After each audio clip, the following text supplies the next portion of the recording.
Yeah, I agree. I think that is the biggest part is that just being aware and observing people and observing other non-pros, like do they look like they're having a good time? And how do those people act when they have a good run? And how do those people react when they have a bad run? And, those are truthfully, from my perspective, that's how we also choose which clients get to stay in our program. And we as trainers also don't want to surround ourselves with negative people that are kind of volatile because it has a greater impact. And I think that's extremely important for the non-pro and your just enjoyment of an event is you do need to surround yourself with positive, just positivity, I think.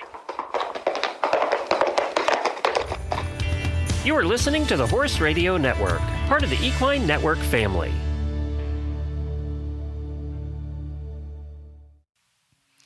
Welcome to The Ride, a bi-weekly podcast brought to you by Horse and Rider Magazine, co-hosted by Nicole Cherico and Devin Conley.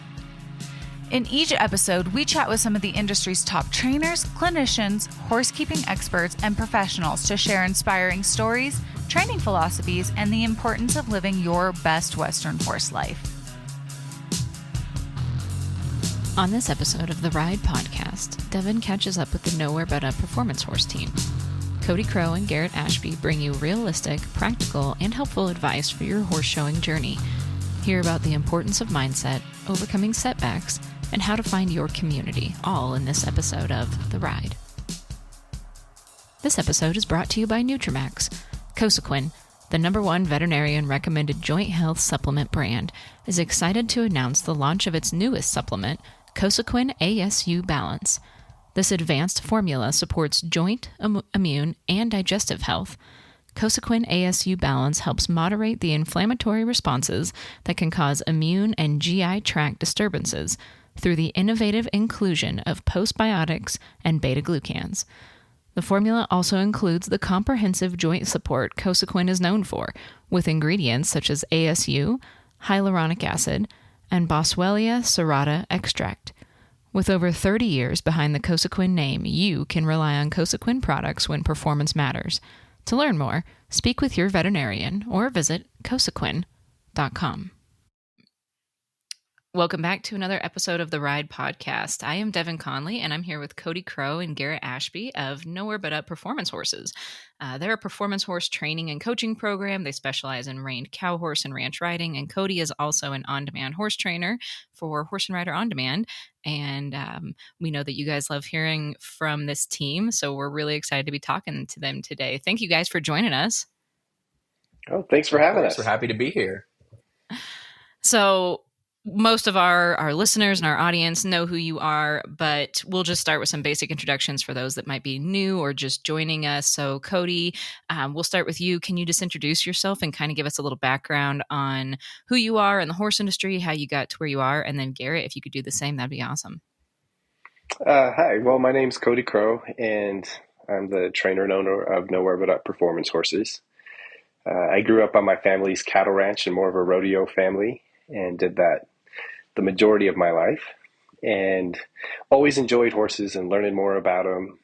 And, I started training for outside people like when I was 12 years old.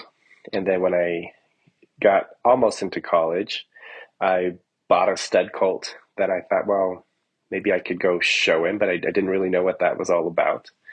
And just met somebody that said, hey, let's go check out this horse show or this horse show. And I just kind of fell into it. And then eventually people started sending me horses and said, will you go show that one?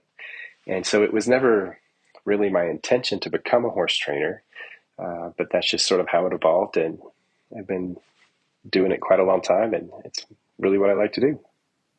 The horse training life chose you. Exactly. That's awesome. How about you, Garrett? I'm Garrett Ashby. I have not been showing horses for super long. I've been an assistant at Nowhere But Up for about 6 years now. My first intro into the horse show world was with Cody. I did an internship through Colorado State University just to kind of see what it was about. And like Cody said, I wasn't planning on being a horse trainer, but after just doing that, like couple month long internship with Cody, I was like, well, this is kind of what I want to do for the rest of my life. And that's where we've been ever since. That's so cool when you just you just kind of try it and you're like, yep. Yes, that's definitely what it was. I was like, well, I'm not going back now. And then you're like, I'm in too deep. Yeah. I'm hooked. Yeah. And anybody I feel like with horses probably gets that. Like you catch the bug and you're like, all right, I guess I'll spend all my money on this. Done deal. Exactly. So we were kind of chatting before we went live here, but can you guys catch us up on where you've been showing and just how the 2024 season has been going for you? So we've had a pretty busy summer. We kind of conquered and divided this year. So we didn't personally attend the VRH World Show, but we sent a lot of our non-pros and our youth kids down there, and they had an extremely successful show. And so that was really fun for us to watch, on the live feeds. And then we went to Fort Worth for the Paint Horse World Show and the Triple Crown. And then the AQHA Youth World, followed by the NSBA World Show. And we leave tomorrow for a breeders' fraternity in Iowa. And I think we're back for 24 hours, and then we head to Congress. And right after that will be the Quarter Horse World Show, and then we'll kind of get to sleep and get caught up on laundry. Just in time for the snow, right? Exactly. A little bit of some holiday enjoyment, and then everything starts back up in December. So, yeah. Oh my gosh, it's a marathon. Has the show season gone pretty well for you, or have you had some really awesome experiences this season so far? Yeah, I think the show season has gone really well because I think our horses have been really consistent, and the non-pros have done really well, and the youth kids have done pretty well, and we've had multiple horses, in the top 5, top 10, or some titles, and so I think as a whole, it's been really successful for us because the horses have just been consistent, and I think I'm pretty proud of that. It's been a year of a lot of change too. I think a lot of our youth kids are kind of growing up and going to college and doing things. So some of our horses are switching around. So it's been super rewarding, but also a little bit bittersweet in some of those ways this summer, seeing some of those last go rounds for some of those kids and just some of our horses traded in and out. But it's all been really, really great.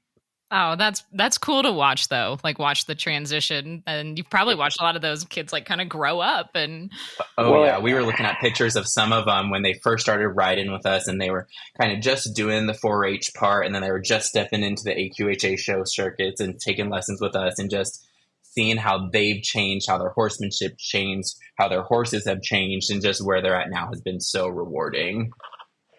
It was really neat because at the Youth World Show, we were, in the finals, and I was getting some of these horses ready or holding some of their horses, and I really just got to thinking about what both those horses and us have gone through to get this kid raised in the show pen.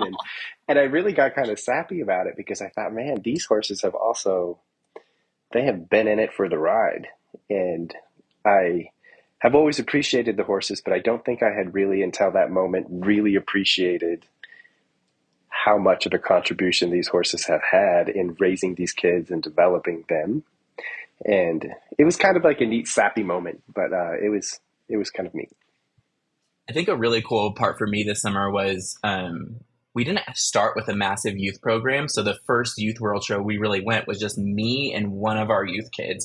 And for me, it was an amazing experience because I've never seen the youth side of the AQHA. And I went and I was like, Mom, Dad, why didn't I get to do this? This is amazing. And so we were there. And now this summer, they took about 7 or 8 kids with her included, but it has just, you can see how much our program had also grown since then. And that was just really rewarding as well. Oh, that's way cool. And yeah, to your point, you look at the horses that have helped raise the kids too. Yeah. Mm-hmm. How neat is and we have that? a couple that kind of get tossed down. One kid will kind of outgrow them for what they need, and then we'll hand them to another youth kid, and we'll do the same thing for that family. And just kind of these horses that kind of put the foundation and the skills into these kids so they can take off and get a nicer horse and go be competitive. Those horses are worth their weight in gold because they do so much for us. Oh, absolutely. And I feel like probably anybody that's listening that kind of grew up riding as a kid is thinking of that horse for them, like the one that started it all. Yeah, exactly. There's one that we have that has just done so much, and like she will take care of those kids all day long, but we call her the land shark. Like when you're giving lessons, you don't want to get way too close to her, but like she's fine, but she just does so much for these kids. But Cody and I are like, well, we don't really want to ride it right now, but these kids can do a great job with it. She knows her job and she does it well. She's like, leave me to the children. Like, these are my people. They're safe. Yes. Oh, and that's a pretty great segue because we were thinking today we would talk about just some tips that you guys have for just horse showing in general, especially for the youth and the beginner riders. And that could mean, beginner doesn't have to mean that you're a kiddo, right? Like you can start in your 30s, your 40s, your 50s. Like it's never too late. So that's a great segue into kind of what we wanted to chat about today is just what tips do you guys have for people, getting started in the show pen? So like if you're a beginner rider or you're new to the show world, how do you guys recommend somebody get started? Well, I think the neat thing about getting started is there's ample opportunity to gain more information. Like, for example, the Horse and Rider on Demand is a super great way to gather some information from a lot of different trainers, and you can do that at home. And so I think that's a really good resource. But there's tons of clinics, and I think oftentimes just going to a clinic, yes, you're learning from the clinician, but I think that's also an opportunity for you to talk to the other people in the clinic as well and share those experiences and what's worked for them and what hasn't worked for them. And also sort of maybe form a new friendship. If you're new to the horse show deal, you may make a new buddy that you can go to some of these horse shows with in these clinics. And there's always the trainer out, there's lots of great trainers around.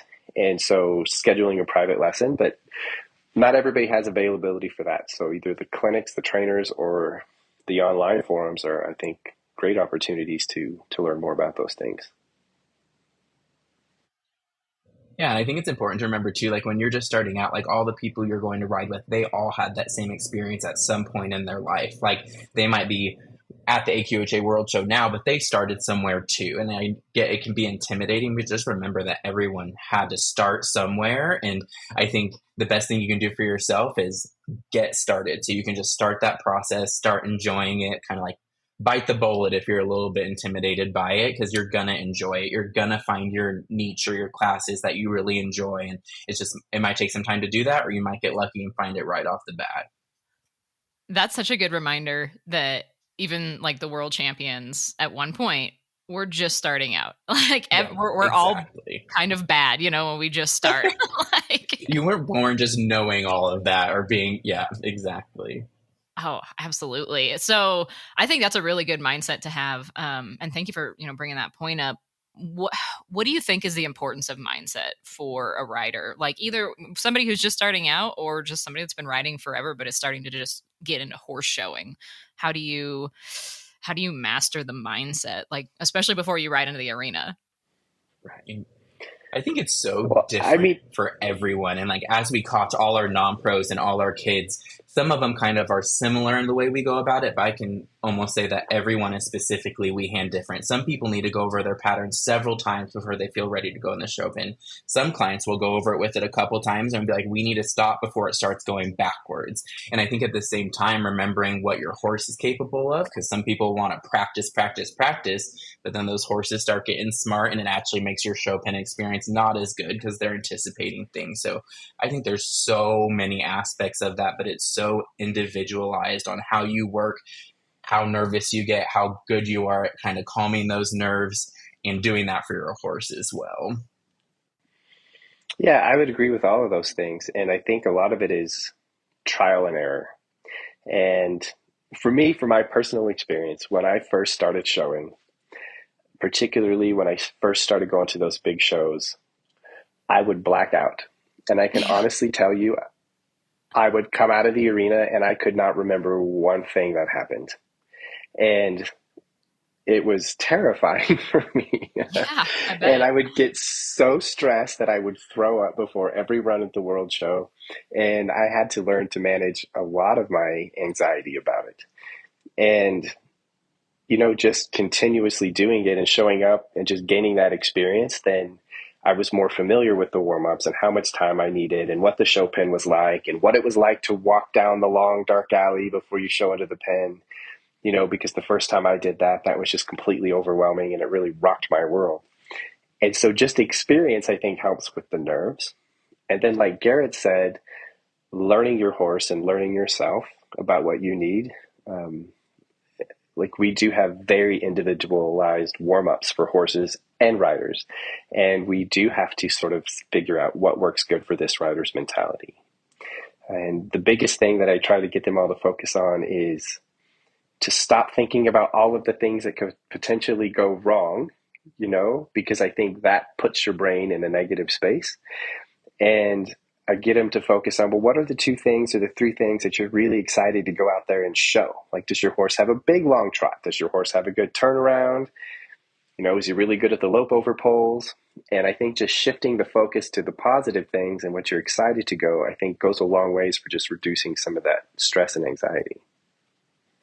And I think kind of going off what Cody just said is like, I think a lot of us, I know I've shown up to shows and done the same things as you watch people show before you and you kind of get like, oh, I have to go above and beyond what I've done at home. And that never ends up good. You and your horse are at a place and your maneuvers are what they are. The best thing you can do is go in and show the horse you have, which Cody always says. When you go in there and push for more, ask for more, it normally ends up falling apart. So I think just reminding yourself of what things you are very good at and then kind of hiding the areas where you're not, rather than being flustered about going in and beating everyone. Lay down the best ride that you and your horse can that day, and that's all you can ask for, and that's what you're going to be the proudest of. So That's such great advice. And I grew up in rodeo too. And I remember my dad saying, like, once we're here, you can fine tune a few things, but like you're working with what you got at this point. Yeah, no big it is what it changes. is.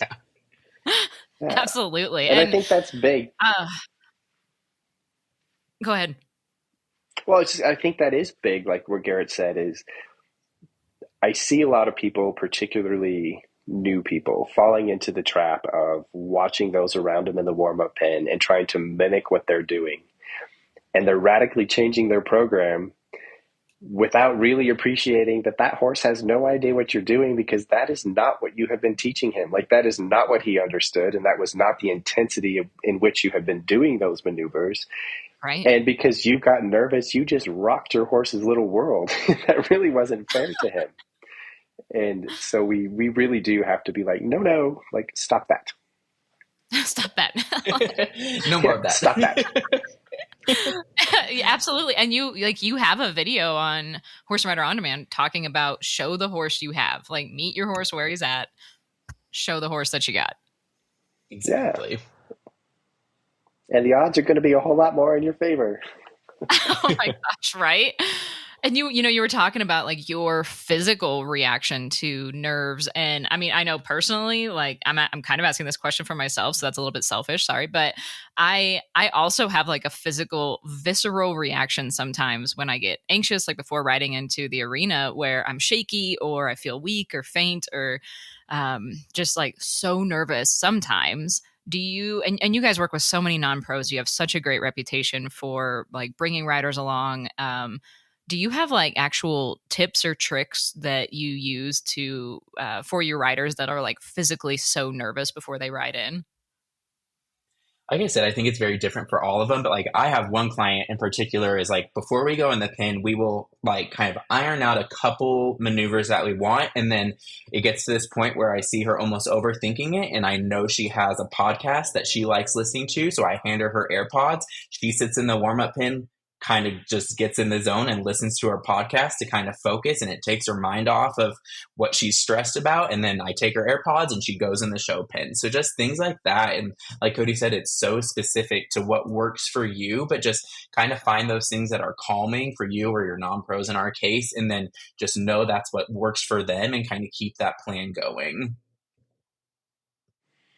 Yeah, we have some that, we have learned that they need to go set up in the stands and they need to watch a handful of runs so they can have a better feel for the pattern.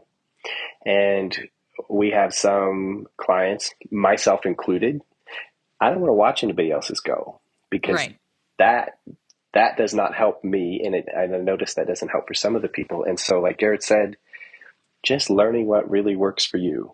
And I have to sort of be in a quiet space. So like before the finals or whatever, I will just disappear and I will go sit outside behind a bush or up in the nosebleed section, and I will think about my run and I'll think about my horse. And I spend that time not only just envisioning like the pattern, but like how I want the pattern to feel. Like, do I want my horse's ribs here? How do I want him to feel in my hand, and where am I looking? And I think just having a plan and sort of envisioning how that's going to feel really helps my nerves quite a lot. And I really try to get people to envision ahead of time, not just learning the pattern and the sequence of events. Where are you looking? How does your horse feel? And I think that's been successful. I think in the scope of like the bigger shows, when we see a lot of us in our non-pros getting stressed, I think a big thing for us that we try to focus on is the ride the night before. We really want to have that horse and that rider just feeling prepared and feeling confident. If that ride doesn't go well, we know we're going to show up the next morning before that class and it's going to be even more stressful. So we really try to do our due diligence in making sure that we end on a really great note so they can go home, get some rest, get something to eat, show up the next day feeling good about what they're going to do. Because if you don't have that ride, you come in just a little bit more unsettled and a little bit more anxious. So I'd say that night before ride or that morning of ride, we really prioritize to have that be a really good confidence building experience. Yeah, that makes a lot of sense. Just the like visualizing your run. There we go. Right. Knowing you have all the components put together, you just get the opportunity to go into that show pen and apply everything that you just did. You have all of the parts and you know you have all the parts. And that part is just reassuring that you can go in and execute that pattern. And yeah, and being prepared and just feeling prepared. And you mentioned like you want to feel prepared so then you can just go rest and eat and sleep and all of that. And so I guess that kind of brings me to my next question, which is like balance. How do you guys find balance between like being prepared and being ready for your shows, but also personal lives and school? And like Garrett, you were in school, right? And yeah, I mean, like doing all the things that horse showing involves while finding balance in other areas of your life. What kind of recommendations do you have there for people? it's definitely tough. Like Pause. in this career, yeah. I mean, just silence. yeah. It can be all-consuming if you want it to. And lots of times you do want it to because we're lucky enough to do what we do and we enjoy it. But there are times that like you do need to just be aware and step back and just be like, hey, I need this weekend or I need to just go do something different. And it's amazing how after you just take that little bit of time, even it's like you leave the barn a little bit early that afternoon and just go see some friends and have dinner, how refreshed you show up the next day just after that little bit of time. But that is a tough aspect of this career. Yeah, it has been a struggle. And I think personally for me, I was not successful in maintaining that balance. Like I really did let the business consume everything. And I think there really is a time when it has to. Like, you know, we are self-employed and it has to. But what I have sort of learned now is that it is important to have a balance. And what's allowed me to sort of feel comfortable taking some time off or leaving early or, you know, just being like, these 5 horses, we're just going to turn out today. And they're in a good spot. And I've realized that like, it doesn't have to be perfect every day. And these horses don't have to be perfect every day. And my non-pro doesn't have to have a perfect lead change every day. And that it's okay. And we can try again tomorrow or we can try again next week. And I think just taking some of that pressure off of this expectation of just having it perfect has allowed me to then be more comfortable taking some time off. And so I think I have had to work on balancing that. And I think it's been better for me. I think one thing that has also really helped our program is like one of the biggest things we remember is people are showing horses for fun. Yes, Right. there's this huge competitive side to it, and we want so much success for us and all of our clients. But when we're at these horse shows, like it's not super serious all the time. Like when we're back at the stalls, it's laid back, it's relaxed, it's enjoyable. You're laughing, you're playing games, you're doing things like that. And we try to go to dinners and do things, just make this more of a, we're all together, we're having fun. Yes, we're going to show horses and we're going to take that seriously, but not taking it so seriously that you lose that aspect of it. Because people, you don't want to show horses if it's not fun. That's why we do it. So we try to keep it really fun and refreshing. And I think that allows us to work even more than we normally would because we enjoy it. Well, and I think the ability to laugh at yourself. You know, I think a lot of times And when in it the horse doesn't show go right, world, it's still okay.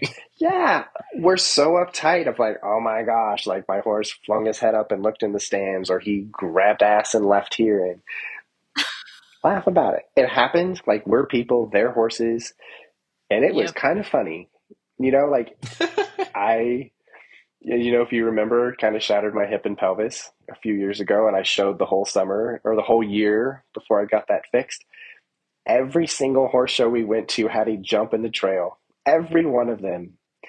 And it just sort of got funny because we just nicknamed it the starfish, because I would leap over there and my legs would spread, and like, you got to laugh about that kind of stuff.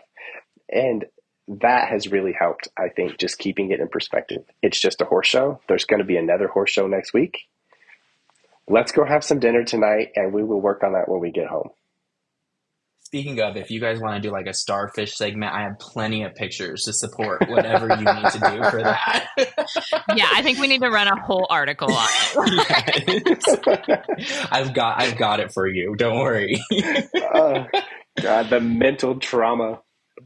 And, like Cody just casually dropping, like, yeah, I shattered my hip and pelvis and like all year. Like, if you guys didn't know that are listening, yeah, that's a thing. Like, he was in shambles and still most of them were over jumps, but there's this one cow horse class at the Paint World show that is just like the one that stands out to me the most. And he was doing the cow work, and this mare made a huge move. And at this point, Cody's legs like just can't squeeze to keep him on. So he's like up in the air. You can see the Paint Horse World Show logo in between him and the saddle. And this mare, just because she was so kind, slid herself back under him and then took him along for the rest of the ride. But for this brief moment, we thought Cody was going to hit the dirt. Perfect view of the Paint World Horse Show sign. And then Ginger's just like, okay, come on, Dad, let's go. Like, we still have work to do. Why are you up in the air? It was Ginger. Yeah. Yeah. No, I was off. I had committed to being off. You know, like, I was like, wow, there's no recovery from this. And I closed my eyes because I was ready to hit the ground. And then all of a sudden her butt swung back up under me. And I was like, we are still in the game. And the cow took off across the pen. And anyway, I was like, do you remember the movie Toy Story where Woody's riding the rocket? Oh, yeah. That is what I looked like going back down across the pen with this cow. But we made the ride. And she won that year, which was also kind of fun. Yeah, she did. That is so cool. Good old Ginger. Oh my gosh. I think that's like, it's so neat for the non-pros and, people that are kind of just getting started out to see, like in the stall barn, like you guys and like Bud Lyons team and all these like top riders just having fun and laughing and like having a good time with their clients and seeing like, yeah, this is a big deal. This is a big show and we're here to compete and do well. But we're going to laugh and like, oh yeah. Yeah, you have to keep it in perspective. We're so fortunate to be able to do what we're doing and enjoy these horses and have the opportunity to compete. And yeah, you need to work hard, and it's not all fun and games. Like, you're exhausted and long hours, and it's a tremendous amount of work, but you need to keep it in perspective. This is just a horse show. And I think making it where you're only thinking it's successful if you won or, top 5 or whatever, I think is such a mistake that people make when you're like, no, was my horse good? Was I good? And not letting a win or not letting, a set of judges dictate whether or not you thought you had a successful day. And I think that's something we really preach to our people is like, sure, it's great when you win, but don't let those five guys sitting up there determine whether or not we had success here today. Yeah, absolutely. And you mentioned like your people. And so that makes me wonder, like for people listening, how do they find their people? Like, how do you find your community? Because community is such a big deal, right? Like that, who you surround yourself with and who you have to like meet you outside the arena after you hit the dirt or like think you're going to hit the dirt matters so much. So what advice do you have for people that are like trying to find their community there? Well, I I think the think starting just, off is always kind of, you want to go, Cody? no, go ahead. I think the starting off is kind of whatever level you're at, you just got to start somewhere. But then I think once you're around those shows and those industries, like you're saying, you can look around in the warm up pin and you can see how trainers are interacting with their non pros or how their trainers and their barns are at their stalls. If it's kind of somber and quiet and really serious, or if they're there joking around and laughing, whether it's at the stalls or in the warm up pin. I think you can observe a lot from just how those people, like you said, walk out of the show pin and how they're greeted by their trainers and how you want to be greeted by your trainers when you walk out of the show pin. I think you can just learn a lot from being at those shows and looking around and seeing how the interactions between other clients and trainers is. Yeah, I agree. I think that is the biggest part is that just being aware and observing people and observing other non-pros, like do they look like they're having a good time? And how do those people act when they have a good run? And how do those people react when they have a bad run? And, those are truthfully, from my perspective, that's how we also choose which clients get to stay in our program.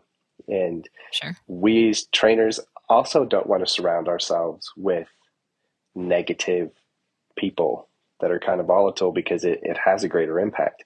And I think that's extremely important for the non-pro and your just enjoyment of an event is you do need to surround yourself with positivity, I think. Yeah, absolutely. And that's good advice. Just kind of like we said, who you surround yourself with is important. So be careful, of your who you pick to be your community. And yeah, just look for who's a good fit. What advice do you, we were talking about your hip and breaking your hip, well, like shattering your hip, not breaking it, like pulverizing your hip. Right. She gone. She gone. Like, what advice do you guys have for somebody that's coming back from a setback, whether it's an injury, like, that's a catastrophic injury, or losing a horse or having to start over with a new horse or whatever it might be? Like when you're faced with those challenges, how do you come back from that? Well, I think, we have a lot of select non-pros. And so I am well versed in rehabbing people through various surgeries and injuries. And I think, and I can throw myself in that too, because I also have had to come back from some pretty big things. And I think just being realistic and just accepting where you're at. And that for me was the biggest thing to recognize. And that's what I really try to get my people is like, you're right. Like we had this hip replacement, we had this knee, we had this shoulder, whatever. We have a client right now that about, I think 3.5 months ago, she had her leg amputated. And, that's been a devastating blow for her. And so we've really talked about, you're right, that absolutely sucked. This is where we are. Like, you now have one leg, you want to ride, let's figure out how to do this. So we started with just accepting where we were at and then just slowly building and then making very small goals. And I think a lot of people get really discouraged when they're like, well, this is where I was 6 months ago, or this is where I wanted to be. I don't think that's healthy. I think you just need to take very small steps and just continuously work towards them. And I think that's how you do a successful, healthy comeback. I think too, with all of those things Cody's talking about with injuries or just the horse show world in general, depending on what level you're at, sometimes those little victories can be just as great as a world title. And this experience that Cody's just talking about, this lady loves riding, and it's been so long since she's been able to ride comfortably. And yes, things are so different now, but the first time we were able to get her on that horse and for her just to be able to walk, we were just planning on walking. She ended up jogging and side passing with her first time riding with one leg. It went amazing. But like that experience for all of us, like that's why we do it. It's not just for the trophies. Like that for us was just so incredible. And so I think if you have those setbacks, reevaluating, setting those new goals, and just being proud of your little victories is such an important part of this. That's incredible. Yeah. And I think that kind of all ties in right with what you were talking about before with like a positive mindset and trying to stay in a positive space, surround yourself with positive people. Like it's all kind of connected. Yes, 100%. Yeah, and I think when you're coming back from some of that stuff, like I said earlier, yes, you need to accept where your starting point is. And sometimes you just need to get comfortable with the fact that some days are just gonna suck. Like they just are. But the suck is short. Like the good days are gonna keep coming. And I think too, like a lot of people get discouraged. We're like, well, it was going bad and now I've had this setback. Sure, you're gonna have a setback. Like we're gonna take some steps back. It's okay. Let's regroup and move on the next step forward again. And I think too, part of the question that we hadn't really responded to is like a new horse, which can always be super exciting and really intimidating almost, especially for some non-pros and youth kids. And typically your first couple weeks, couple months are not going to be exactly what they want it to be. Learning that new dynamic between the two. And I think goals are important, but like just the potential of what could be is also so exciting and so motivating. And just, it's not here yet, but it can be. And it can be better than what it was, even though it doesn't feel like it now. Having that kind of focus on those aspects can be very motivating to keep people working towards that goal, even though it's not that perfect ride every time. And it's probably not going to be for a little while. Yeah, that's so easy to forget. Like you buy this new horse and you're like, I went and rode it. I watched the previous owner ride. I'm like, he's got all these accolades. Why is he not working for me yet? I spent all this money on this horse. And you're like, yeah, but like we need to get everybody on the same page. We need to be pushing the same buttons because this horse's program was different than it is now. Your old horse had different buttons than this one does. It's just about everything lining up together, and that takes some time. Yeah, I think I tell most people, like, you need to plan on it taking a year to really get with the horse. And sometimes it's sooner, sometimes it's longer.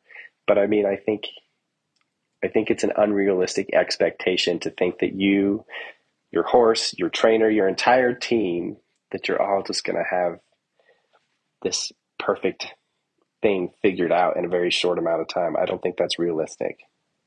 Especially that first show. I think every time we do something like that, we're just testing the waters. Like we are not expecting anything. And so many of the times it goes great, but like we just go into that first show with no expectations. Like we don't know what that horse is going to be like in the show pen. You're nervous about it. We just need a starting place. And then we're just going to build from here. Like no nerves, just go in and see what's going to happen. And that's all that first show is really about. You guys have given such great, like realistic advice in this episode. And, you just mentioned like your first show. If you could pick 3 pieces of like basic advice for somebody going to their first show, I know I'm putting you on the spot here, but like what would those be? And even if it's like 2 or 3 or whatever, just like your basic advice for your first show.